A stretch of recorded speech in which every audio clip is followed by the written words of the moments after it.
Accessing library computer data. Gen X says, we need to reroute power through the Tetron field actuator, but it's too late. The figures are already on the ship. There's 4 of them standing before you, and it is 4. Not quite what you were expecting, but 4 Borg.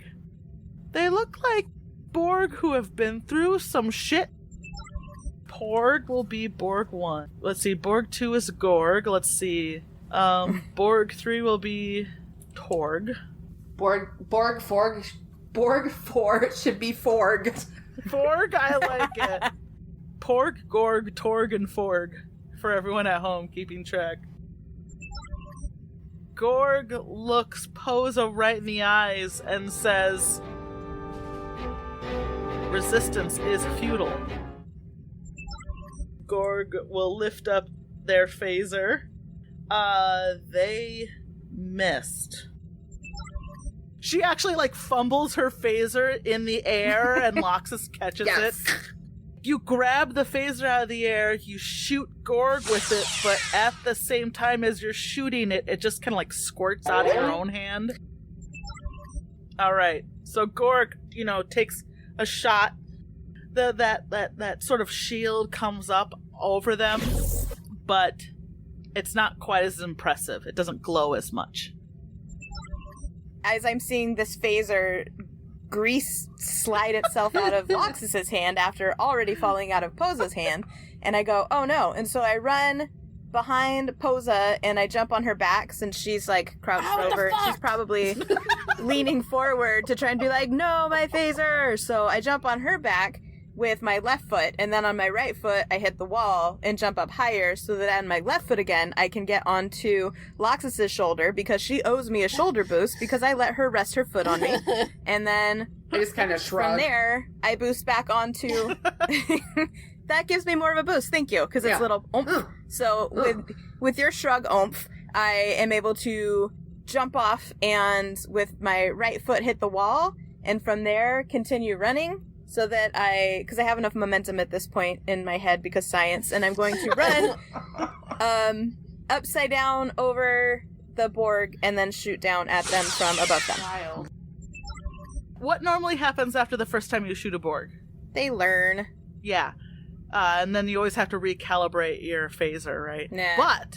But what happens here is Gorgs actually just gets shot again, and that shimmery shield sort of comes up. Shim-shiroo? Yep. But he collapses. He's down. Porg's eyes just sort of watch you, just track you as you're doing all of this, and then they shoot. Okay. Oh boy, Porg, you're gonna have to do better than that. Porg doesn't shoot you, but Torg is up. Uh-oh. Torg. Torg got a minus and a neutral, so Torg also misses, but Forg. It's Forg's day. God damn it, Forg! Wow. I want to try to do 2 brain balls damn. at once. Pew pew. And hit 2 different targets. 1 brain ball hits. Yay! Porg. Ah, Porg! You poor And son of a bitch. second brain ball hits. Torg. Oh, poor Torg! Porg will definitely take the damage, but the shimmery shield will happen, and you shoot Torg, and Torg doesn't take He it. won't take it. Finally, after It's a brain fucking... ball. It's fuck- not the same as a phaser. They're adapting. It's like a whole No, frequency. that's true, you're right, damn it. Oh, yeah. Mhm, Fine, mhm. Torg takes it. They're God never gonna beat us, okay? damn it. Good.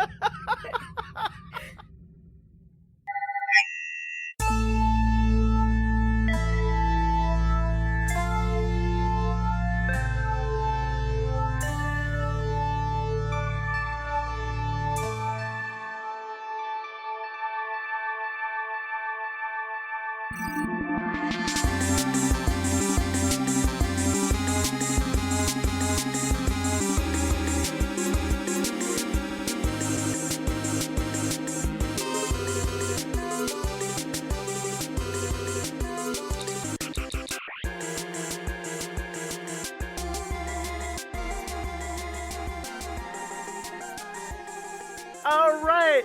So it's Posa, because Gorg is dead. Posa, you're up.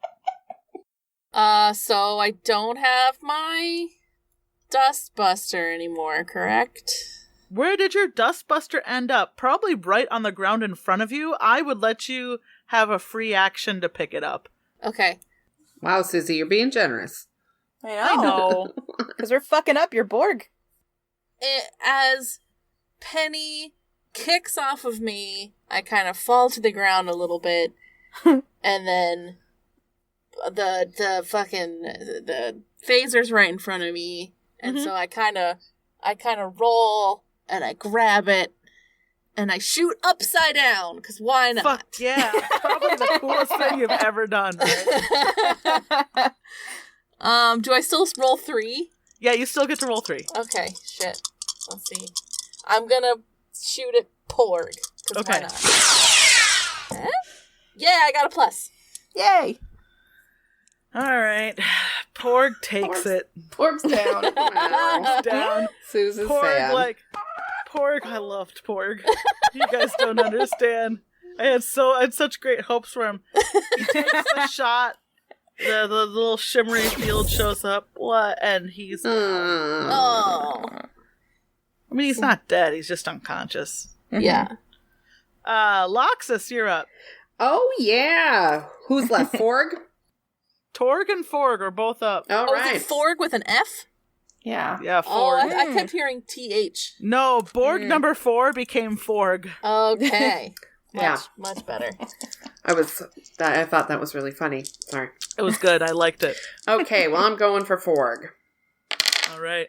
Oh, yeah. Gotta win. I do it twice? Twice? You can do it twice. All right. That was not a win. So, Okay, just the so one. Forg now, because it was going to be 2 shots when Shakel shot, but she shot Brain Ball twice, and that didn't count. And then Posa shot... Did you just shoot once, Posa? Yeah. You could have shot again. Well, I didn't. Okay. Well, so Posa just shot once. Okay, so Loxus, you shot Forg once. Forg zap takes the damage. Blap. And then both Forg and Torg aren't looking too great. Penny, you're up. Okay. That is the one successful parkour roll I will ever do in this entire campaign. That's so pretty intense. Jinx yourself. Yeah. Not gonna try that again. So Are you let's behind see. them now, or next to them, or? I just where moved did to the you other end up? side, really. Oh, So, okay. like, same effect as moving, just like going boop and taking a step to the left, probably. Okay. So, but I just took the long Just way around. Cooler, yeah. Like, yeah, way cooler, long way around, literally around circle. So, It's like Propeller Heads music was playing. I am going to see if Horatio has any ideas on. He doesn't have any weapons, though. He's just No, he does not. Boo. And my phaser's not going to work anymore. I mean, who said that? Why would you think that? I heard you say that. I don't know what you're talking. Forg took the damage. I don't know what you're talking about. But they're. I don't know what you guys are talking I mean, about. if you want a metagame, yes, he will probably not take the damage, but you may not know that, so... Oh no, it's not metagaming. It's just I think that Penny would know about the Borg and that they are adaptable. To be honest, I would think all of you are honestly very surprised that none of these Borg have adapted yet. Yeah. Right? Like, Okay. I mean, Sure. you could press your luck. You know, you could be wary. It could go both ways. Okay, because I was just gonna like fly at him like a spider monkey, and try and like well, they don't have the nerve pinch place because they're Borg. I mean, they do have necks. Yeah? Whether Yeah, it works or armored, not. but they do Yeah. have them. Yeah. And- Has anyone in Star Trek? Has anyone ever Vulcan net pinched a Borg? I don't I've not know. seen it happen. I've never seen a Borg with a hickey. Now's the time to find out. I mean, You know, you're right. I bet you could give Hugh a hickey, right? Oh, 'Cause yeah. I'd give Hugh a hickey. That's fine. Peaches. Give him a hickey. I'm just thinking, like, do they have nerves or is it just circuitry at that point, you know? No, because they have nerves, but they're all full of nanobots, They can be right? unborged, Right. So they definitely have nerves, but how they're affected by pinching, no one knows. Right. Fuck it, I'm gonna try. We're gonna create canon here, guys. I'm going to jump up at, which Thorg? Forg? There's Torg or Forg. Torg or Forg? I'm gonna go with Torg. Okay. I'm gonna jump at him, just from my superhero landing. Yeah. I'm gonna, rah! Yeah. Because that's how I would yell. I don't know. No, she wouldn't. She'd scream. Anyway, but I'd, launch myself up and, jump on him, literally like a spider monkey. I'm just gonna, arms, legs wrapped around and try and do the pinch thing on his neck. From the front or the back? Probably. Is he facing me or is he facing away from me? He'd be facing the rest of the gals because Okay. they shot other people. Yeah. So, Okay, so they'd be, I'm to your side, right? You'd be kind of jumping toward their shoulder. to the side. Yeah, so I'm going to jump up, hook him with my right leg, swing around, and hook on with my left leg so I'm on his back and do the pinch. I pinch. You pinch. I pinch. All right, pinch is new territory. It is. I know. I'm really Now, excited. You left. You bailed on Vulcan. I'm gonna say for you, the Vulcan neck pinch, disadvantage. Give me Okey roll doke. me 1 dice. All right. I got a 4, which is a neutral. So I'm just basically like a backpack. unless you can justify to me why you should be able to roll another dice. My thought is you pieced out and you didn't learn all the Vulcan stuff, right? Yeah. So that's my logic. So that's I mean, but that's like grade school shit. Is Yeah. it though? Is it? When do Vulcans learn the neck pinch? Technically, Yeah. Vulcans learn everything in grade school because Yeah. they're That's right. studious bitches, but Did you go through that weird academy where you stand in your little silo and repeat all the stuff like we saw with Stand Burnham in your and silo Discovery? and repeat Yeah. stuff. Right? Wasn't it just they all stand in their little spots and they just repeating stuff? Right? We see Burnham doing that in Discovery. Yeah. Did you do that as a kid? Dimensionality equals the logarithm of n divided by non-excludability and non-rival 4/3 pi times When is the an radius action when it sentence? is morally praiseworthy but not morally obligatory. I'm gonna say probably, yeah, because they learn everything as kids. I mean, you left as a teenager at least. Yeah, I right? was older when I left because How I old had were already you when gone. you left? I was a young, an adult, but a young adult because I had already joined Starfleet and learned about other cultures, which is when I went all the secret and decided. Did you join Starfleet when you were in your 20s, or did you join Yeah. Starfleet when you were in your 80s? Oh, like Okay. 20s, yeah. Right. So that's pretty young for a Vulcan. Mm-hmm. I would still give you a disadvantage for Okay. that. Okay. So the reason I'm going to say that I can reroll is because I am tenacious as fuck, and I do not want to give up on. She's already there. I would say, instead of re-rolling, I would say just 1 dice versus 2 dice, right? Oh, I already rolled at a Disadvan- disadvantage. Yeah, you rolled at a disadvantage, Uh-huh. but I'm saying I wanted you to justify to me why you would just be rolling normal rather than Oh, gotcha. disadvantage. Yeah. Okay. well, she gets 2 actions. Can she just try again? She could. Well, no, moving would be Moving. an action. Yeah, She my jumped, so first that action. was one action. So. Okay. How about mixed success? Does mixed success apply to this? Well, mixed success only applies when you roll all neutrals. Did you roll a negative? No, I rolled a neutral. Oh, okay. Yeah. So yeah, you can succeed at a cost though. Yeah. You could maybe neck pinch him, but he does some damage to you Mm-hmm. before you neck pinch him or whatever. You would have to take there would have to be some sort of negative effect. Consequence. Yeah. I would say that I go for the pinch, and that they are very surprised by the fact that I literally jumped on their back and went for a pinch on the neck, and spun around real quick and flung me against the wall. Like, I flew off because I'm tiny compared to this Borg. Well, if you Vulcan neck pinch them, they won't be able to fling you, right? Do you want to... do they go unconscious? That's what neck pinching. Yeah, they go unconscious, and they just... they fall on you. How about fall that? Backwards. Yeah. They fall backwards and they hit me against the wall. Okay. So I want you to take 1 point of damage. Okie doke. You have how many hit points? 6. 6? All right. You're down to 5. Yeah. All right. That was Penny. Torg is still... Wait. Who did you just Vulcan neck pinch? Torg.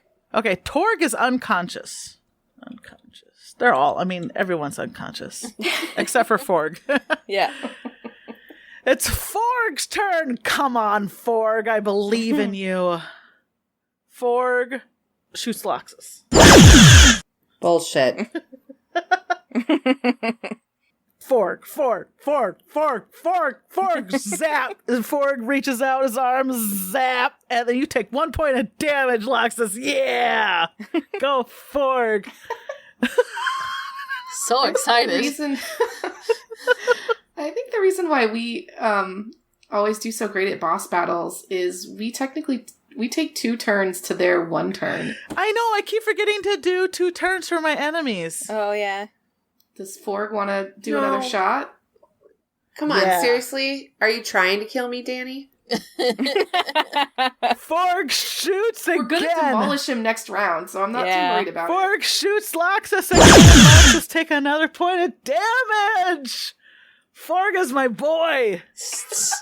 Is there not a saving anything for that? No, there's not. Okay. In Tiny D6, it's basically, if you hit, you do 1 point of damage. Yeah. That's it. It's very, like, low key.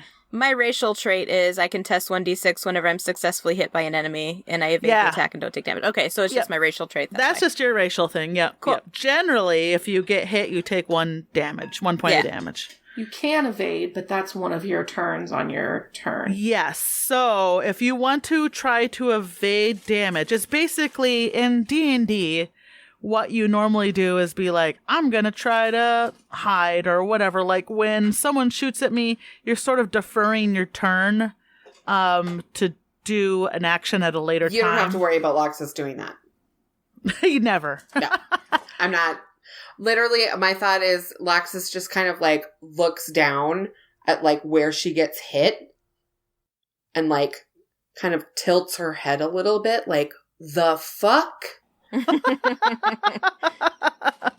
So 4 gets 2 points of damage on Loxus. Shakel, you're up.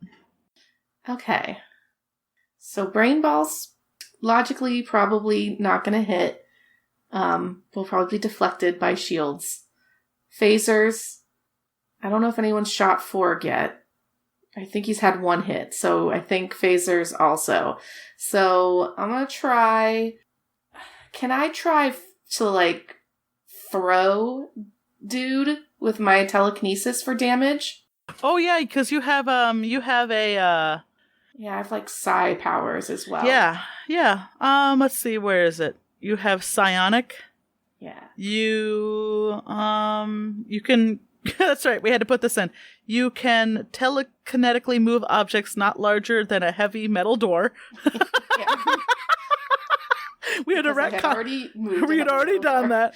And a Borg is lighter than a heavy metal door. So, nice. Or yeah, you could like probably throw him, light him on fire. You know, we could do one of those. Yeah. Get it. Things like that. Okay, so I'm going to try. And for you, that it's just 2d6 for you. Yeah, except for once per session when I got my tiara on. Oh, that's right. Damn it. I assume I'm wearing my tiara. Always. Why would you take it off? Why would I? I wouldn't. Okay, so I'm going to try to just, like, fling him Okay. Against the wall, like the farthest wall, to like do the most. Yep, you're gonna try to do some like bashing physical damage. Yeah, to be the most flashy, I'm gonna go for the farthest wall. Okay. Give it all I got. I want to impress Jackie here. Oh, and I have. Oh no, Forg! So what's it look like? Oh. So I like pick him up with my, mind. So like, I think we have established that I put my fingers in my temples and I like squint, Right. Pick him up with my mind, throw him as far as I can across the room into a wall. Slap. Splat. Smack. And he like Forg hits the wall and goes crunch and then like gets knocked out and slides down, like his butt hits the ground and just sort of slumps over. So you guys got 4 unconscious Borg on the ship. And, that wasn't a boss battle, for the record. That was like they haven't fought. They haven't fought anything for a while. It's been a bit. Yeah. We still fucked them up, so yeah. So that was like the nanny fight in Ghost Ship. Yeah.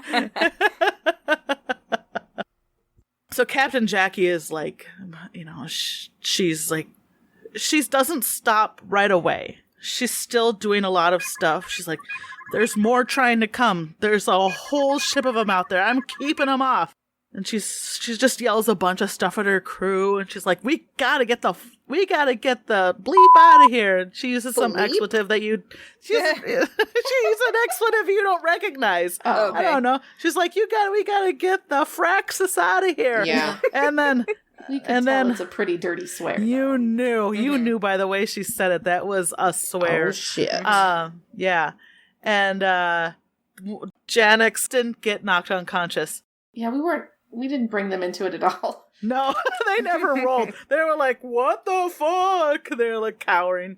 Janix, because they're the only one that I've named, like slams their palm against the panel, and you sort of feel the ship lurch, and it feels like warp speed, but warp speed without the comfort of a starship, like a Starfleet ship, right? It feels like warp in a very raw, physical way. Like you feel warp on the bus. Yeah, basically. That sounds terrible. Imagine Metro Transit going to warp, and that's what it feels like. It makes you all feel a little queasy. Mm-hmm. So you hit that bumpy warp drive, and your guts sort of leap out of your throats as they punch it.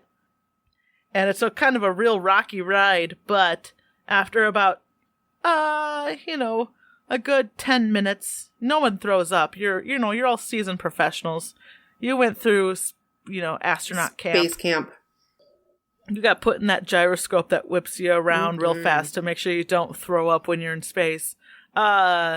Jackie whips it back out she whips her hand and it comes back out. Hello, Jackie. Into it. She just lifts her shirt and her Yeah. tits pop out. No, she pulls the ship out of warp. Sort of, she like actually pulls her hand up and clenches her fist, and the ship drops out of warp. And she looks at all of you and sort of the bodies on the ground, the unconscious Borg, and she says, "Oh boy, that we've never actually had to fight the Nelketh have never actually beamed aboard before. I actually haven't seen them. So the fact that they were able to get on our ship and attack us, this sets a new precedent. I think they're more afraid than they ever have been before." We must be doing something right. Mm-hmm. She points to her crew and she's like, "Get these Nelketh off the bridge. Keep eye on them. I don't know. We don't know much about them other than their nanobots. But regardless, we're here now. We've docked. And we can beam you down to We can beam you down to the station. It's not pretty. I'm sure you saw the Magilathi spit the port. But it's not quite as nice as that, but it's what the council can arrange. So if you will all make your way to the transporter room, we'll get you in front of the council. And she sort of gives you a little salute. I just automatically salute back and just go, wait, fuck. What the fuck? And then Janix will sort of motion for you to follow them, and they'll lead you to the transporter room. As we're walking, Posa's gonna be like, so what exactly are we going down? What are we gonna do here, ladies? Like, what's our goal? What are we saying? I mean, I think our only goal at the moment is to get information. Mm-hmm. We can't make any kind of official stand without Starfleet, command, knowing more. And what information are we looking for? I don't know. That we don't already have? I really don't know what they're going to say to us, but that's why... Okay, so they want to talk to us? I'm sorry, this is me sort of not remembering. Oh, yeah. They want to talk to us. Yeah. Yes. Okay. So, Captain Jackie, you arranged to meet, you actually went to the temple, you met Rim, you brought Rim back on the ship. Rim was like, you guys should call me Captain Jackie. And Takab was like, go ahead and do it. We need more information, right? Yeah. And if the Nelcath are up to some bullshit, we should know that too. So you got on Captain Jackie's ship, and Jackie was like, well, I'll take you to the council because I can't tell you much. Mm-hmm. She's like, I'm just a messenger. Okay. To give you the quick and dirty recap. Yeah. Okie dokie then. So we're going to the council. Yeah. So you'll all get on the transporter pad, and then Janix will work the console, and you'll beam down to the surface of a very small, of course, it's an M-class planet, they all are. And it's actually not, it's very desolate, but there is a sort of ramshackle fort that you beam down in the middle of, and there's a courtyard. You know that scene in Discovery where they go meet what's-his-face? Ah, shit. The Klingon, the outcast Klingon, right? At the, Temple of Time? No. I can't remember what episode it is. Anyway, that's sort of there's a lot of flapping, there's steel beam structures and a lot of flapping cloth tarps. A sandy wind. Oh, on Kronos? Was it on Kronos? When they went down to Kronos? I think you're talking about No, it was before Kronos. Anyway, it doesn't matter. It was when, what's his face? The guy who's actually the Klingon. Ash Tyler. He really flips the fuck out on one of the Klingon resistance fighters. Remember that? I think I remember what you're talking about. Editor's note. Susie is talking about Season 1, Episode 11, when they go down to the Rebel base in the Mirror Universe and talk to Vogue. There's kind of a Patachlan group Issue 1. led by Vogue. Yeah, it's that vibe. It's very desolate. Okay. And there's a few people that are there to greet you when you beam down. They're Magilathi, and they have their phasers out trained on you as you beam down, and they say, you're here to see the council.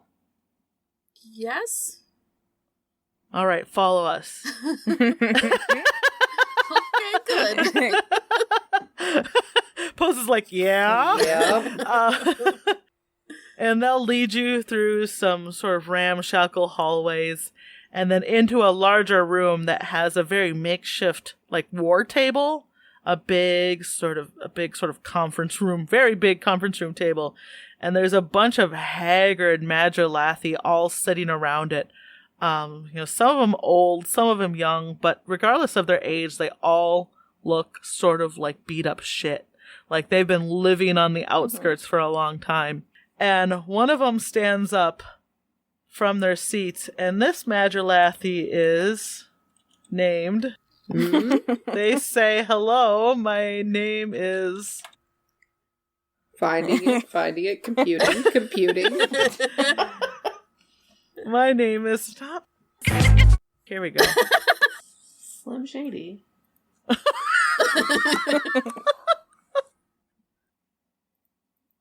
Hello, my name... Oh boy. Kid Rock? What's going It's on? impossible now to not put that Yeah. Slim Shady thing in. It's doing the like... It's the option that came up as Barg, B-A-R-G. Oh, wow. All right. Borg. Here we go. Barg. But I'm not gonna do that. My name is Jarv. Jarv. That's better. Jarv. So bad, so much better and different. And these are my colleagues. Hold on. Barv and Tarv. Here they come. These are my colleagues Gom, Glal, and Zebel. Okay.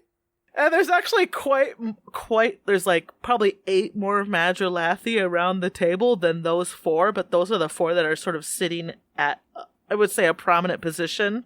Jarv says, "We have a lot to discuss. We sure do.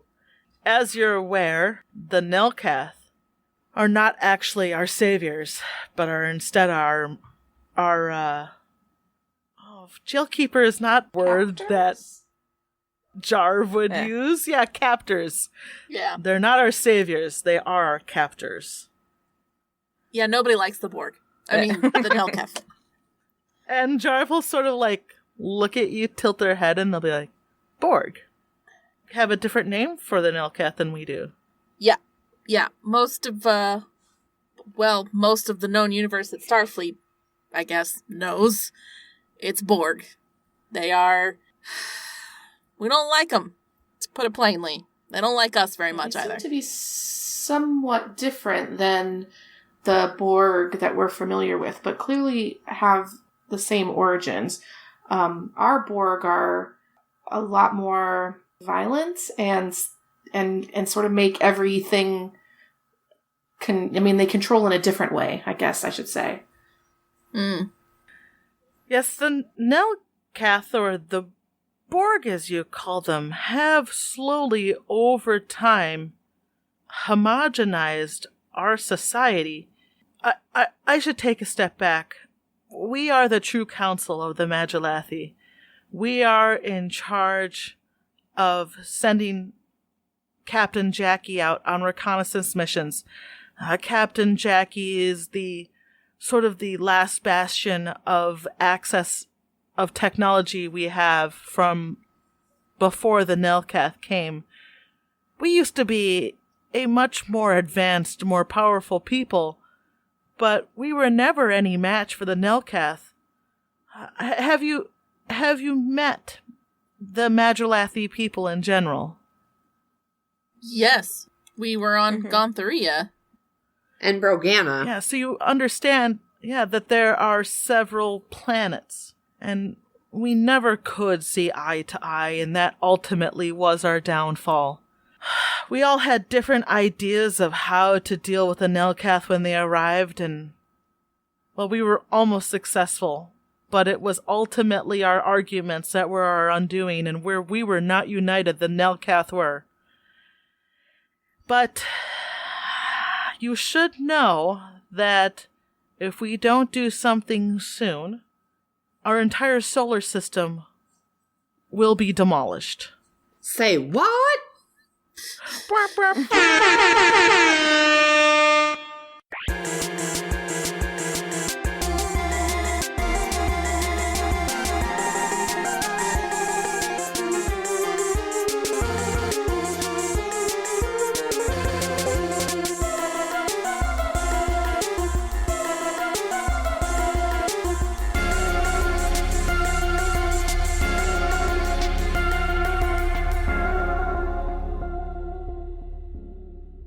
Let's leave it there. zoom in on everybody's face, like, whoa! Just around the table. Yeah, exactly.